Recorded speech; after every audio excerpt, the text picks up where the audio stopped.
નમસ્કાર, morning news bulletin સાથે હું મનોજ. ફટાફટ નજર કરીએ મહત્વના સમાચારો પર. આજે અમદાવાદમાં જૈન સમાજની મહારેલી યોજાશે. 105 જૈન સંઘ આ રેલીમાં જોડાશે. જૈન સમાજ દ્વારા આયોજન કરવામાં આવેલા રેલીમાં મોટી સંખ્યામાં જૈન સમાજના લોકો હાજર રહેશે. આયાત ડ્યુટીમાં વધારાને પગલે કપાસિયા અને પામોલીન તેલમાં ₹50નો વધારો ઝીકાયો છે. કપાસિયા તેલના ડબ્બાનો ભાવ 2080 થી વધીને 2130, જ્યારે પામોલીન તેલના ડબ્બાનો ભાવ 1885 થી વધીને 1935 થયો છે. વડોદરામાં સર્જાયેલ હરણી બોટ દુર્ઘટનાનો મામલો હવે સુપ્રીમ કોર્ટમાં પહોંચ્યો છે. કાર્યવાહીથી બચવા માટે તત્કાલીન મ્યુનિસિપલ કમિશનર અને આઈએએસ અધિકારી ડોક્ટર વિનોદ રાવે સુપ્રીમ કોર્ટમાં અરજી કરી હતી.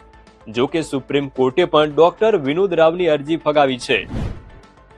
વડોદરા મહાનગર સેવા સદનમાં કોન્ટ્રાક્ટ પર ફરજ બજાવતા કર્મચારીઓએ કાયમી કરવાની માંગ સાથે ફરી એકવાર મોરચો માંડ્યો. ગત સાંજે જ્યારે મ્યુનિસિપલ કમિશનર ઘરે જવા નીકળ્યા ત્યારે કર્મચારીઓએ તેમની ગાડીનો ઘેરાવો કરી ગાડીમાંથી બહાર નીકળવા મજબૂર કર્યા. કમિશનરે આવેદન આખો વિડિયો જોવા માટે ડાઉનલોડ કરો દિવ્ય ભાસ્કર એપ.